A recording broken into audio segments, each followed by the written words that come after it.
오늘 4월 11일 고난주간 월요일에 새벽 예배의 말씀입니다.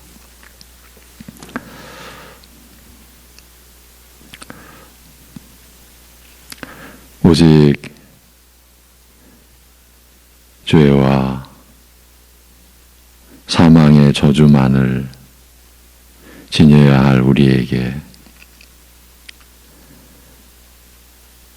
영원한 의로움을 값없이 입혀주신 우리 아버지 하나님, 오직 우리 주 예수 그리스도의 그 대속 제물, 그 화목 제물 되신 은혜로 인하여 오직 우리 주 예수 그리스도의 죄값을 담당해 주시는 공로로 말미암아 우리에게 하나님과 영원히 교통할 수 있고 교제할 수 있는 의의 은혜와 영생의 생명을 내려주심을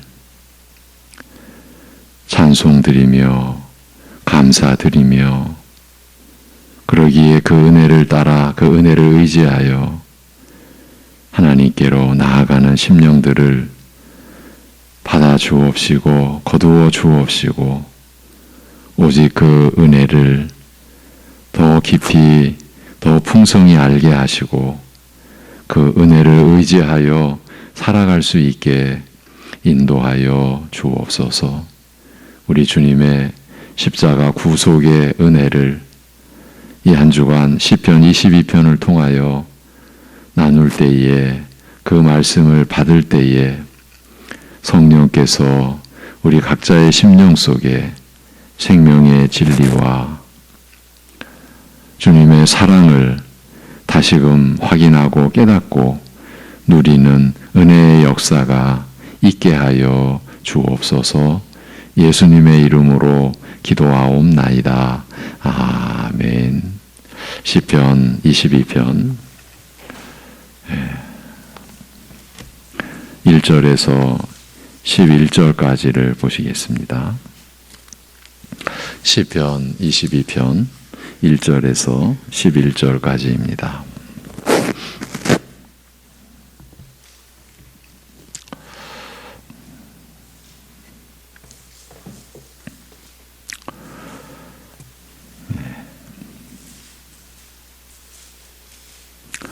시편 22편 1절에서 11절까지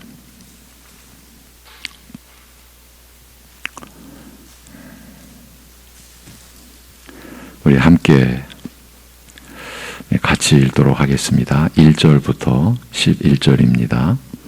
다 같이 내 하나님이여 내 하나님이여 어찌 나를 버리셨나이까 어찌 나를 멀리하여 돕지 아니하시오며 내 신음소리를 듣지 아니하시나이까 내 하나님이여 내가 낮에도 부르짖고 밤에도 잠잠하지 아니하오나 응답하지 아니하시나이다.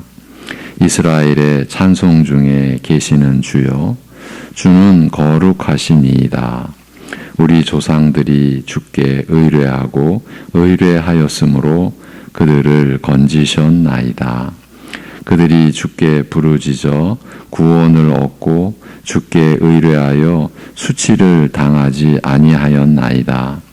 나는 벌레요 사람이 아니라 사람의 비방거리요 백성의 조롱거리니이다.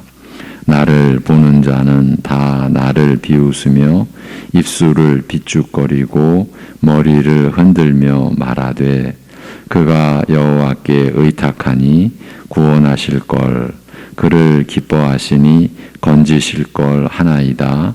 오직 주께서 나를 모태에서 나오게 하시고 내 어머니의 젖을 먹을 때에 의지하게 하셨나이다. 내가 날 때부터 주께 맡긴 바 되었고 모태에서 나올 때부터 주는 나의 하나님이 되셨나이다. 나를 멀리하지 마옵소서. 환난이 가까우나 도울 자 없나이다. 아멘.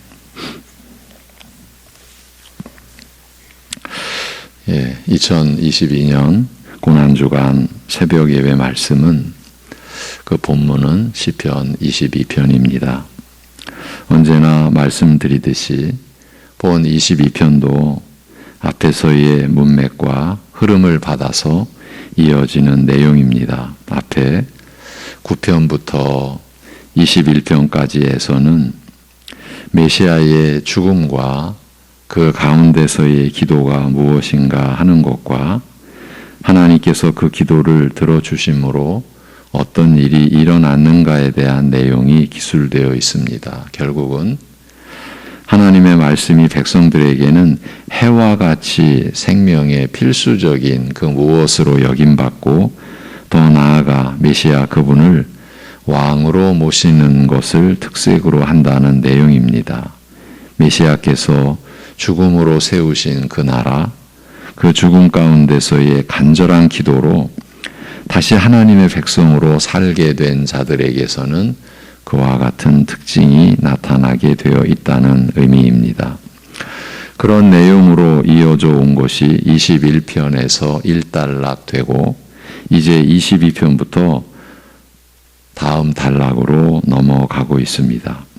얼핏 봐서도 알 수 있지만 시편 22편은 예수님께서 십자가에서 못 박히신 바로 그 장면을 예표하는 구절로 이루어져 있습니다.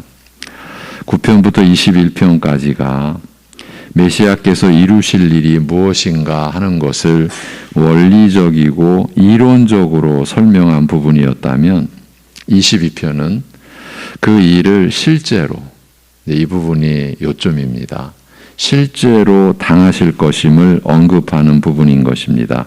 그래서 이 시편의 내용은 예수님께서 십자가에 못 박혀 계실 그때에 일어났던 일과 너무도 분명하게 일치하고 있음을 알 수 있습니다. 예수님께서 십자가상에서 운명하실 즈음에 엘리 엘리 라마 사박다니라고 하신 것은 본 시편 1절 말씀을 히브리 말로 그대로 옮긴 것입니다. 마태복음 27장 46절에서 그 설명을 정확히 해놓고 있습니다. 제6시로부터 온 땅에 어둠이 임하여 제9시까지 계속되더니 제9시쯤에 예수께서 크게 소리질러 이르시되 엘리 엘리 라마 사박다니 하시니 이는 곧 나의 하나님 나의 하나님 어찌하여 나를 버리셨나이까 하는 뜻이라 이렇게 기록되어 있습니다. 또 본 시편 7, 8절의 비웃음 그 조롱은 제사장들에 의해 흘러나온 것이고 18절의 옷을 나누는 것은 요한복음에서 군인들로 말미암아 이루어졌다고 언급되었으며 그러니까 마태복음 27장 또 요한복음 19장 이렇게 다 실제로 이루어진 일의 기록이 있고 더 나아가 22절 내가 주의 이름을 형제에게 선포하고 회중 가운데서 주를 찬송하리이다라고 말한 것은 히브리서 2장 11절 12절에서 그리스도께서 그렇게 하셨다고 적용된 말씀입니다. 이처럼 22편은 그다지 깊이 살펴보지 않은 사람도 메시아를 가리키는 시편임을 어렵지 않게 발견할 수 있습니다. 더 구체적으로 말하자면 이 시편은 메시아께서 십자가를 지신 그 순간에 그분께서 어떤 상태였으며 어떤 목적과 기대로 그 일을 당하실 것인가를 알려주는 내용인 것입니다. 그 일이 이루어지기 1000년 전에 이미 이렇게 계시되었던 것입니다. 이 시편은 크게 보면 두 부분으로 나뉩니다. 첫 번째 부분은 21절까지로 하나님께 버림받은 점에 대해서 언급하고 있다고 할 수 있고 두 번째 부분은 반대로 하나님에 의해 구출받은 점에 대해 말하고 있다고 할 수 있습니다. 그리고 첫 번째 부분은 또 둘로 나누어서 살펴볼 수 있습니다. 11절까지 오늘 본문이죠. 11절까지는 고난받는 자의 애통함에 대해서 얘기하고 12절부터 21절까지는 원수들의 위협에 대해 구체적으로 알려주고 있습니다. 오늘은 고난받는 자의 애통에 대해 언급한 11절까지만 살펴보도록 하겠습니다. 먼저 1, 2절에서 다윗은 메시아께서 하나님으로부터 완전히 버림당하실 것을 말하고 있습니다. 완전히 버림받으시는 그 대목을 언급하고 있는 겁니다. 그 사실 때문에 메시아께서 크게 슬퍼하시고 애통해 하실 것이라고 합니다. 내 하나님이여, 내 하나님이여, 어찌 나를 버리셨나이까? 어찌 나를 멀리하여 돕지 아니하시오며 내 신음소리를 듣지 아니하시나이까? 내 하나님이여, 내가 낮에도 부르짖고 밤에도 잠잠하지 아니하오나 응답하지 아니하시나이다. 누구든 이 구절을 읽을 때 십자가상에서 이 절규를 외쳤던 예수 그리스도를 즉시 생각하지 않을 수 없을 것입니다. 물론 이 구절 안에 담긴 절규의 신비와 그 깊이를, 그 고통과 애통함의 깊이를 온전히 다 이해할 수 있는 사람은 아무도 없을 것입니다. 그러나 여기서 우리는 적어도 한 가지 사실만큼은 확신할 수 있습니다. 즉 메시아에게 있어서 하나님으로부터 버림받으신 것은 실제였다는 것이에요. 어찌 나를 멀리하여 돕지 아니하시오며 내 신음소리를 듣지 아니하시나이까? 라는 말은 내 신음하는 소리는, 내 신음소리는 나의 구원을 획득하는 데서 어찌 그토록 멀리 있습니까? 그런 뜻입니다. 내 부르짖음만큼 나의 말이 내가 추구하는 도움을 얻지 못하는 이유가 무엇이냐는 말입니다. 하나님께서는 메시아가 고통을 당하고 있음에도 불구하고 멀찌감치 물러나 계셨다는 것입니다. 아무런 관계가 없는 자인 것처럼 멀리 떨어져 돕지도 않으시고 고통에 겨워 신음소리밖에 나지 않는데도 불구하고 모른 척 하셨다는 말입니다. 그게 메시아에게서는 가장 큰 고통거리였습니다. 하나님께서 자기를 완전히 버리셨다는 것입니다. 메시아의 가장 큰 고통은 육체적인 고통이나 핍박자의 조롱이 아니라 하나님께 버림받았다는 사실이었습니다. 심지어 고통 중에서 계속 부르짖는데도 불구하고 전혀 들어주시지 않았다라고 합니다. 영원 전부터 함께 존재하여 오셨던 분이 자기를 버리신 것이 진실로 고통스럽다는 것입니다. 그리하여 어찌하여 나를 버리시나이까라고 부르짖은 것이 아니겠습니까? 메시아께서는 밤낮으로 울부짖었습니다. 비록 복음서의 기록에는 그분의 끊임없는 기도가 기록되어 있지는 않았다 할지라도 수시로 한적한 곳에 가서 기도하셨던 것은 바로 이 일 때문이 아닌가 싶습니다. 할만하시거든 이 잔을 내게서 지나가게 하옵소서. 그러나 나의 원대로 마시옵고 아버지의 원대로 하옵소서라는 기도는 겟세마네 동산에서 딱 한 번만 한 기도는 아니었던 것입니다. 어릴 때부터 자신의 성육신의 목적을 알고 계셨던 것으로 보이는 예수님은 사람들을 구원하실 하나님의 방법에 대해 수시로 기도를 드렸을 것이기 때문입니다. 하나님은 전능하셔서 굳이 자신이 죽는 이런 방법 외에도 사람을 구원하실 다른 방법이 있을 것인데 왜 굳이 자신이 죽는 방법을 택하셨는가? 이 방법 외에 참으로 사람을 구원하실 다른 방도가 없단 말인가?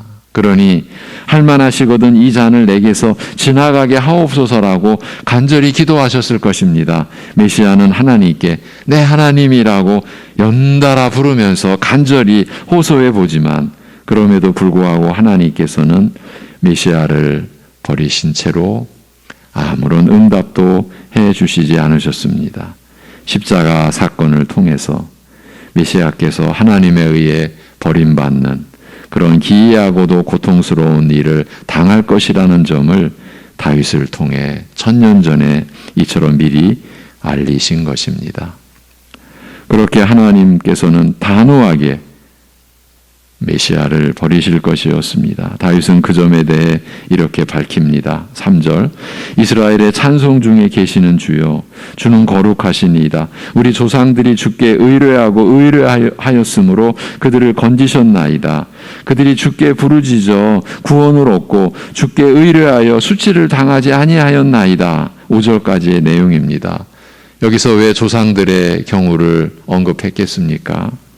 이 구절 안에서 메시아를 더욱 애통하게 만드는 사실이 기록되어 있습니다. 하나님께서 이전에 이스라엘에게 하시던 것과는 전혀 다른 모습으로 메시아를 대하신다라는 바로 그 얘기입니다. 그가 알기로 하나님은 다른 모든 존재들보다 뛰어나신 분으로 거룩하시며 구별되어 계신 이스라엘의 찬송 중에 거하시는 분이십니다. 왜냐하면 그 조상들이 하나님을 의지하고 하나님께 부르짖었을 때는 언제나 그들은 그 이스라엘은 구원을 받았고 수치를 당하지 않았기 때문입니다. 그 이스라엘의 찬송 중에 거하시는 분이십니다. 그들이 자신들의 소망을 하나님께 둘 때는 하나님께서는 언제나 저희를 건지셨습니다. 때때로 그들이 원하던 때와는 다른 때에, 그리고 어떤 때는 그들이 기대했던 것과는 다른 방식으로 구출해 주셨지만 언제나 하나님께서는 이스라엘이 진실하게 기도하고 나아오면 반드시 응답해 주셨습니다. 그러나 하나님께서는 메시아에게만은 이전에 이스라엘에게 하셨던 것과 같이 대하지 않으시는 겁니다. 참으로 싸늘하게 얼굴을 돌리시고 자신을 외면하는 모습만 보일 뿐입니다. 하나님께서 지금까지 자신을 찾는 자들을 대하던 방식과는 전혀 다른 방식으로 메시아를 대하시는 것입니다. 이 사실이 메시아를 더욱 애통하게 했던 것입니다. 메시아는 하나님께서 이스라엘의 열조들에게 행하셨던 것과 달리 자신은 원수들의 조롱을 받게 되었다고 말합니다. 6절, 나는 벌레요, 사람이 아니라 사람의 비방거리요 백성의 조롱거리니이다. 나를 보는 자는 다 나를 비웃으며 입술을 비축거리고 머리를 흔들며 말하되 그가 여호와께 의탁하니 구원하실 걸, 그를 기뻐하시니 건지실 것 하나이다. 이 구절은 예수님께서 십자가에 못 박히셨을 때 거의 문자 그대로 이루어진 내용입니다. 복음서 뒷부분에서 이에 관한 성취가 자세히 나와 있습니다. 벌레라는 상징은 전적으로 무력하고 연약한 존재라는 의미입니다. 또 사람들의 비방거리요 백성의 조롱거리가 되었다고 합니다. 사람들이 악의에 찬 모습으로 메시아를 놀려대며 비웃어댔다라는 것입니다. 저들은 심지어 저가 여호와를 의뢰하니 저가 건지실 걸 이렇게 말하면서 메시아를 비웃을 것이라고 합니다. 메시아께서 사람들로 인해서 얼마나 큰 조롱과 멸시를 받게 될 것인지를 얘기하는 것입니다. 메시아는 하나님에게 뿐만 아니라 사람에게서도 버림받았습니다. 철저히 고독한 가운데 죽음의 고통을 당하고 있는 것입니다. 하나님께서 그를 버리셨을 뿐만 아니라 사람들 중에서도 그 누구 하나 메시아에게 위로를 주지 못했습니다.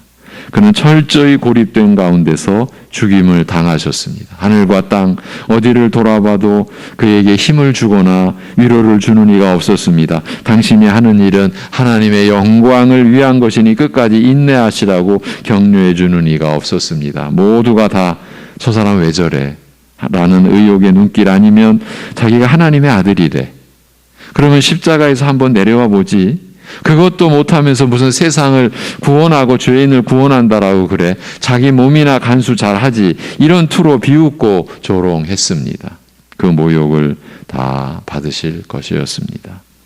이스라엘의 조상들은 하나님께 기도하면 하나님이 진노 중에라도 돌이켜 그 얼굴을 저들에게 향하셨는데 메시아는 철저히 버림받아 오히려 이와 같은 조롱과 모욕을 받으면서 죽어가게 되었다는 말입니다. 그런데 형편은 이러하나 그런 형편 속에서 메시아는 옛 기억을 되살려 하나님께 기도합니다. 이것이 또 기막힌 내용입니다. 9절이죠. 오직 주께서 나를 모태에서 나오게 하시고 내 어머니의 젖을 먹을 때에 의지하게 하셨나이다. 내가 날 때부터 주께 맡긴 바 되었고 모태에서 나올 때부터 주는 나의 하나님이 되셨나이다. 나를 멀리하지 마옵소서. 환난이 가까우나 도울 자 없나이다. 이렇게요. 하나님께서 처음부터 그렇게 자기를 버리시지 않았다는 말입니다. 메시아는 기도 중에 하나님에 대한 과거 자신의 체험을 돌이켜 봅니다. 한때는 그도 하나님과 함께 친밀하게 살았던 자였습니다. 여호와는 그가 태어날 때부터 그의 하나님이셨습니다. 그에게 생명을 주셨고 자랄 때도 자신을 인도하신 분이었습니다. 메시아는 이런 생각과 이런 기억으로 인해 하나님께 절박한 호소를 합니다. 나를 멀리하지 마옵소서. 환난이 가까우나 도울 자 없나이다. 자기를 버리지 말아달라고. 이처럼 가혹한 형벌에서 돌이켜 달라라고 구하신다라는 것입니다. 시편 22편 11절까지의 내용이 이렇습니다. 예수님께서 십자가에 못 박히시기 전 약 1000여 년 전에 다윗을 통해 그의 입을 통해 성령께서 그 메시아의 십자가 구속을 내다보게 하신 그 내용 전반부는 이렇습니다. 이제 오늘의 마무리를 위해서 이 본문이 우리를 신앙의 가장 중요한 문제로 인도하는 한 가지 사안에 대해서 나누고자 합니다. 그것은 메시아의 고난은 실제로 일어난 사건이라는 말입니다. 이것이 이 시편 22편이 가지는 지니고 있는, 그래서 우리에게 제시하는 절대적인 중요성입니다. 실제로 일어난 사건이라는 말입니다. 기독교는 깨달음이나 교리로만 이루어진 종교가 아니라는 말입니다. 다른 종교는 어떤 위대한 지성을 가진 한 사람이 나타나 그가 깨달은 심오한 진리를 전파하고 그것에 감탄한 사람들이 그 사람을 숭배하는 형식으로 이루어집니다. 불교나 유교 혹 다른 종교들이 다 그렇습니다. 그러나 기독교의 본질은 거기에 있는 것이 아닙니다. 물론 그 사상이나 진리의 깊이가 저들만 못하다는 것이 아닙니다. 사실은 비교가 되겠습니까? 오히려 범접할 수 없는 신령한 진리로 기독교를 체계화하고 있는 것은 사실입니다. 그러나 기독교의 본질은 거기에 있는 것이 아닙니다. 기독교는 메시아께서 죽임당하신 그 실제 역사에 기초하고 있습니다. 실제로 그런데 기독교 안에는 이런 무리들이 있습니다. 물론 거짓된 존재들이죠. 이스라엘이 홍해가 갈라지는 그 바다가 그 육지로 된 그 땅을 걸어서 건넜다. 이건 중요하지 않다. 그것이 실제냐, 예전에 있었던 실제 사건이냐 하는 것은 중요하지 않다. 그 의미가 중요하다. 그로 인해서 이루어진 교리가 중요하다. 2000년 전 예수라고 하는 한 청년이 십자가에 못 박혀 죽고 다시 살아났다라고 하는 그 일이, 그 기록이 꼭 사건이냐 실제냐 하는 것은 중요하지 않다. 그로 인해서 나타나는 우리가 깨닫게 되는 어떤 진리의 그 내용이 중요하고 의미가 중요하지. 이렇게 말하는 무리들, 여러분, 그들이 적그리스도입니다. 교회 안에 있습니다. 기독교는 메시아께서 죽임 당하신 그 실제 역사에 기초하고 있습니다. 그의 죽음이 실제가 아니면 기독교는 아무것도 아닙니다.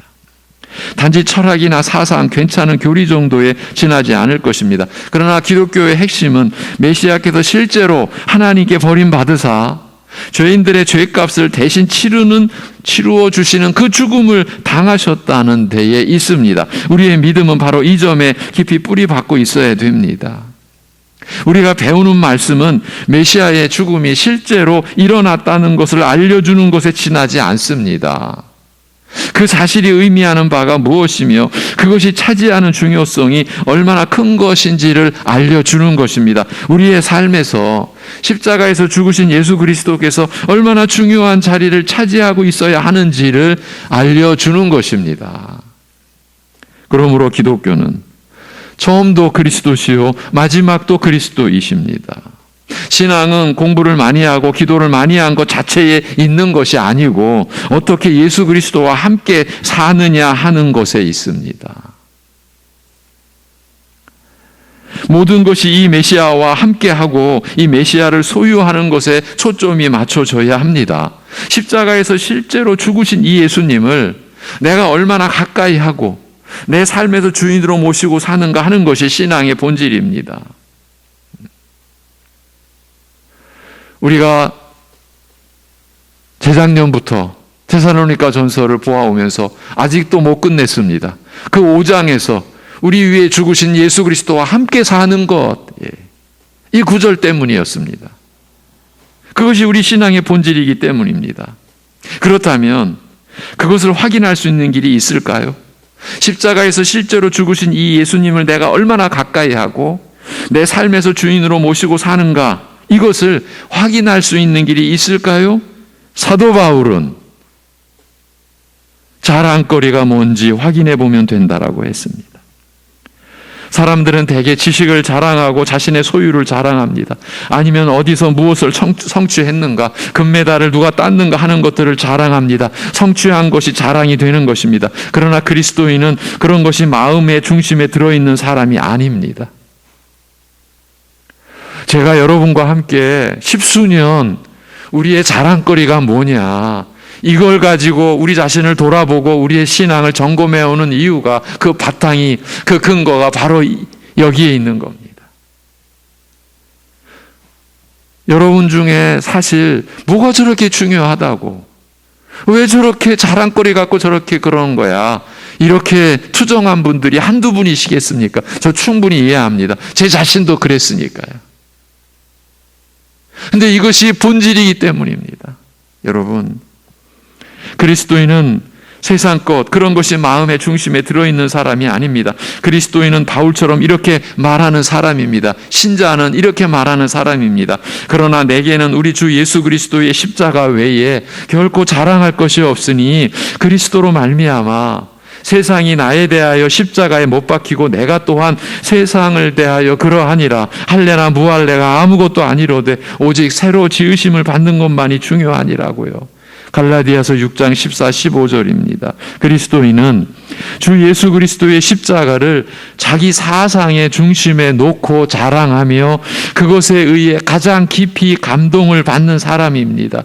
그리스도인의 확실한 표시는, 신자됨의 확실한 표지는 바로 그것입니다. 우리가 그리스도인들이냐 아니냐를 그 차원에서 결정하여 말할 수 있습니다. 왜냐하면 기독교는 메시아 되신 분과 인격적으로 맺는 관계에 따라서 구원이 주어지는 종교이기 때문입니다. 여러분이 자랑하는 것이 무엇입니까? 만일 어떤 사람이 그리스도의 십자가보다 자기 국가나 가족을 더 자랑한다면 더 따져볼 필요도 없이 그는 그리스도인이 아닙니다. 아직까지는요. 그 소리가 무시무시하게 들릴지라도 기독교의 가르침이, 성경의 가르침이 바로 그렇습니다. 사도 바울도 자기가 히브리인이라는 사실을 떠벌려 자랑하던 때가 있었습니다. 그래서 자기 육체를 신뢰하던 때가 있었습니다. 그러나 나중엔 그렇지 않습니다. 이제는 육신에 속한 모든 것들을 배설물로 여깁니다. 물론 자기가 지상에서 이스라엘 백성으로 태어났다라는 것을 부끄럽게 생각하는 것은 아닙니다. 그러나 그는 이제 그것을 자랑하지 않습니다. 이젠 그것이 큰일이 아닙니다. 처음에 나오는 것도 아닙니다. 그는 이제 하나만을 자랑하게 되었습니다. 그에게 값없이 구원을 허락해 주었고 하나님의 심판을 받을 가치관에서 벗어나게 해준 오직 유일한 방법이었던 예수님의 십자가, 그것만을 자랑하게 된 것입니다. 우리는 무엇을 자랑하고 있을까요? 여러분은 무엇을 자랑하고 있습니까? 세상을 자랑하든지 아니면 주 예수 그리스도의 십자가를 자랑하든지 둘 중에 하나입니다. 여러분은 십자가를 자랑하십니까? 십자가에 대해서 여러분이 그렇게 말할 수 있습니까? 우리는 십자가를 자랑해야 합니다. 만약 그리스도인이라고 자부하고 있으면서도 십자가를 자랑할 정도가 아니라면 그것을 곰곰이 생각해 보기 위해서 시간을 내야 합니다. 반드시 시간을 내야 합니다. 죽을 수밖에 없는 죄와 모든 세상적인 가치관에서 벗어나 그리스도 안에서의 자유를 누릴 수 있도록 해주는 십자가가 자랑스러워지기까지 그렇게 해야 합니다. 왜냐하면 그리스도인은 예수님의 십자가 외에 자랑할 것이 없기 때문입니다. 물론 다른 일로 기뻐할 수 있습니다. 자녀의 잘됨, 세상에서의 무슨 승진, 재물의 습득 등이 그리스도인들을 기쁘게 할 수 있습니다. 그러나 그것은 자랑거리는 아닙니다. 여러분, 성경 안에서 보면 이 자랑거리라고 하는 게 꼭 어떻게 이어지냐 하면 의지하는 대상이 됩니다. 자기를 의뢰하는, 자기를 맡기는 대상이 됩니다. 이게 무서운 겁니다. 예, 시편에 다 나와 있습니다. 예. 그리고 사람들은 그 자랑거리를 딱 움켜쥘 때 어디까지 나가느냐 하면 그 대상에 아첨까지 합니다. 자기가 아첨하는 거예요. 자기가 지금 뭔가를 자랑하는데 그거에 아첨까지 해요. 의뢰하고 거기에 아첨까지 해요. 그게 인간의 그 죄성이에요. 제가 이런 구술을 하는 것은 제가 생각해낸 게 아니고요. 지금 하나님 말씀에, 잠언에, 시편에 다 나와 있는 우리의 죄성의 발현. 예, 여러분, 자기가 자랑하는 것에 매여져 가지고요, 그것에 실실실 아첨하고 다니는 거예요, 인간이. 고작 그런 존재예요. 자랑거리가 그런 본질을 지니고 있는 거예요. 우리를 기쁘게 하는 일들이 분명히 있어요. 그러나 그것은 자랑거리는 아니에요. 그리스도인은 오직 그의 자랑을, 우리 신자들은 오직 그의 자랑을 예수님의 십자가로 삼는 사람입니다. 그리스도인에게 있어서, 신자에게 있어서 십자가 사건은 역사상 가장 의미심장한 일이었고 일어난 사건들 중에서 가장 중요한 사건인 거예요. 이 세상에 이보다 더 중요한 사건이 없어요. 이것이 그에게 있어서 모든 것이 돼요. 모든 것이 됩니다. 그가 그 됨도 십자가 때문이라는 것을 압니다.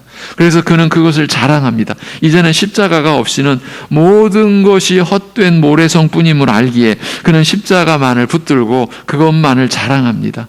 십자가는 그에게 있어서 모든 것입니다. 그것 없이는 그는 아무것도 가진 것이 없다라고 생각합니다. 이 십자가는 그의 중심, 그리스도인의 중심, 신자의 중심인 거예요. 우리의 중심인 거예요. 우리의 모든 것이에요. 그래서 시작도 그리스도요, 마지막도 그리스도이신 거예요. 이것이 기독교 신앙의 핵심입니다. 이것은 또한 우리의 신앙 고백을 시험하는 잣대입니다. 우리가 교회의 지체가 되었는지를 검증해 줍니다. 그것은 십자가에 대한 그 사람의 반응입니다. 바울 사도가 내가 그리스도와 그의 십자가에 못 박히신 것만을 알기로 작정했다.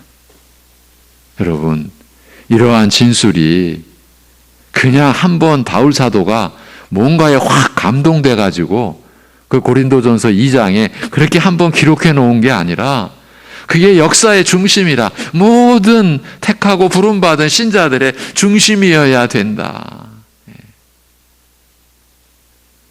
하나님의 말씀은 오직 그렇게 우리에게 하나님의 뜻을, 하나님의 나라를, 그리고 우리가 그 뜻에 의해 붙잡히고 하나님 나라를 소유한 자가 된 그 우리가 이제 어떻게 살아가는 존재인가를 이렇게 말씀해 주고 있는 거예요. 오직 십자가에 못 박히신 그리스도가 우리의 중심, 우리의 자랑인 거예요. 여러분의 양심을 한번 살펴보십시오. 그리고 대답해 보십시오. 나의 유일한 자랑은 예수님의 십자가입니까? 기도드리겠습니다. 하나님 아버지, 하늘의 문을 여시고 이 땅에 택하시고 부름받은 이들에게 묻고 계시는 듯한 음성을 듣습니다. 주의 말씀을 받습니다. 우리의 유일한 자랑이 진정으로 예수님의 십자가인가 하는 주님의, 성령님의 물으심 앞에 우리 교회가 나아가고 지체된 우리 모든 우리 지체들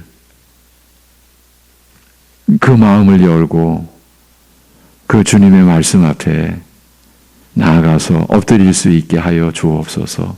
아버지 하나님, 그야말로 값없이 그 십자가의 구속으로 우리를 구원해 주셨는데